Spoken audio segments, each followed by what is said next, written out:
शरीरं सुरूपं तथा वा कलत्रं यशश्चारुचित्रं धनं मेरुतुल्यं मनश्चेन्न लग्नं गुरोरङ्घ्रिपद्मे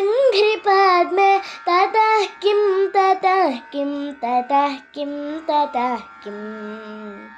कलत्रं धनं पुत्रपौत्रादि सर्वं गृहं बान्धवाः सर्वमेतद्धि जातं मनश्चेन्न लग्नं गुरोरङ्घ्रिपद्मे ततः किं ततः किं ततः किं ततः किम् षडङ्गादिवेदो मुखे शास्त्रविद्या कवित्वादिगद्यं सुपद्यं करोति मनश्चेन्न लग्नं गुरोरङ्घ्रिपद्मे ततः किं ततः किं ततः किं ततः किम्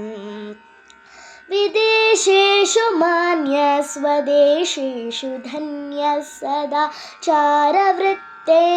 मत्तो न चान्य मनश्चेन्न लग्नं गुरोरङ्घ्रिपद्मे ततः किं ततः किं ततः किं ततः किम् क्षमामण्डले भूपभूपालवृन्दै सदा सेवितं यस्य पादारविन्दं मनश्चेन्न लग्नं गुरोरङ्घ्रिपद्मे ततः किं ततः किं ततः किं ततः किम्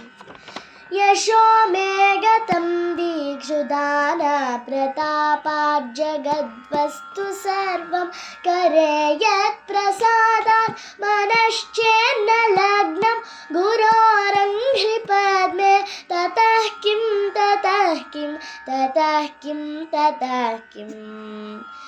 न भोगेन योगेन वा वादिराजो न कान्तामुखेनैव वित्तेषु चित्तं मनश्चेन्न लग्नं गुरोरङ्घ्रिपद्मे ततः किं ततः किं ततः किं ततः किम्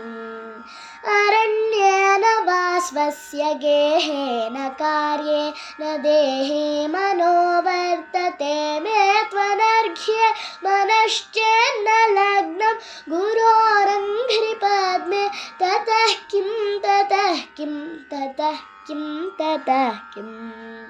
गुरोरष्टकं यः पठेत् पुण्यदेहि यतिर्भूपतिर्ब्रह्मचारी जगेहि लभेन्त्वाञ्छितार्थं पदं ब्रह्मसंज्ञं गुरोरुक्तवाक्ये मनो यस्य लग्नं गुरोरुक्तवाक्ये मनो यस्य लग्नं गुरोरुक्तवाक्ये मनो यस्य लग्नम्